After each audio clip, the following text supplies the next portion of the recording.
Hello everyone! Kung may mga katanungan kayo patungkol sa iyong horoscope at zodiac sign, maaari po kayong mag-comment sa comment section para magawan po natin ng video para sa next vlog ko.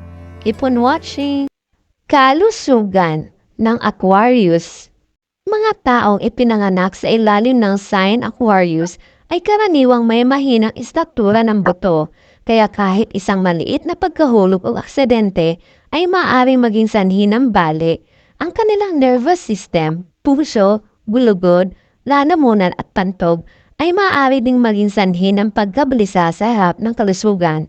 Gayunpaman, ang kanilang digestive system ay madaling umangkop sa lahat ng uri ng lutuin dahil sila ay madaling mag-aalala ng sobra. Maaari itong humantong sa mga sakit sa utak na sa katagalan ay maaari magdulot ng tumor sa utak o epilepsy.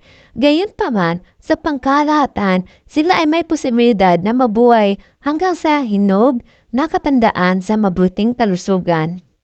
Mga posibleng alalahanin sa kalusugan. Ang mga taong ipinanganak sa Aquarius ay dapat maging maingat sa anumang uri ng pagkagumon. Dapat silang mag-iingat sa kanilang mga sistema ng nerbiyos dahil sila ay madaling kapitan ng mga karamdaman ng nerbiyos, hindi pagkakatulog, pagkabalisa at iba pa. Dapat din nilang alagaang mabuti ang pagkakaroon ng masustansyang dieta at pagkakaroon ng sapat na tulog. Bagamat may kamalayan sila tungkol sa fitness, kailangan nila ng patuloy na pagganyak ng gawin ang mga bagay upang manatiling fit. Pagkain para sa Aquarius.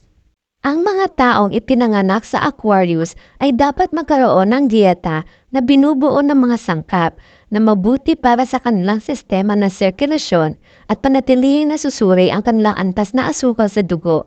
Ang mga walnuts, isda, peras, lemon, dalandan, mansanas, talaba, labanos, mais, peach, ulang, lettuce, tuna, tulya at suwa ay mabuti para sa kanila.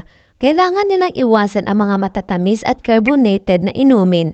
Ang mga tao sa sign na ito ay may posibilidad na kumonsumo ng junk food o mga pagkain na may mahinang nutritional value.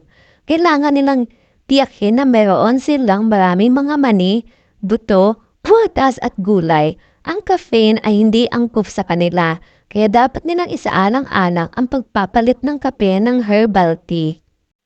Pisikal na estruktura ng Aquarius. Ang estruktura ng katawan ng karamihan sa mga taong Aquarius ay posibilidad na maging slim at matangkad kahit na ang leeg ay maaaring medyo maikli at makapal. Mayroon silang kaakit-akit na matangos na ilong at maitim na makapal na buhok. Ang kanilang kumikinang na mga mata ay nagbibigay sa kanila ng itsura ng kasiglahan. Ngunit ang kanilang mukha ay maaaring magpakita ng seryosong ekspresyon. Ang kanilang ngiti ay banayad at sila ay may mga dimples sa kanilang mga pisngi. Mayroon silang malinaw at malinaw na boses. Minsan sila ay medyo sira-sira, gayunpaman anuman ang itsura nila mula sa labas ay malamang na mag-e-enjoy sila sa kanilang sarili mula sa loob. Kagandahan ng Aquarius. Ang ipinanganak na Aquarius ay parang fluorescent green na kulay dahil ito ay mapalad para sa kanila. Hindi nila kailangan ng maraming makeup dahil natural silang maganda. Minsan, gayunpaman, gusto nilang baguhin ang kanilang hairstyle. Bagamat maaari nilang dalhin ang halos anumang uri ng damit na may kagandahan, ang itsura ng retro ay pinakaangkop sa kanila. Mahilig silang mag-base ng simpleng damit. Mas mataas ang rate nila sa ginhawa kaysa sa fashion. Napaka-practical nila pagdating sa mga damit sa kanilang isinusuot. Maaaring interesado ka rin magbasa tungkol sa relasyon ng Aquarius.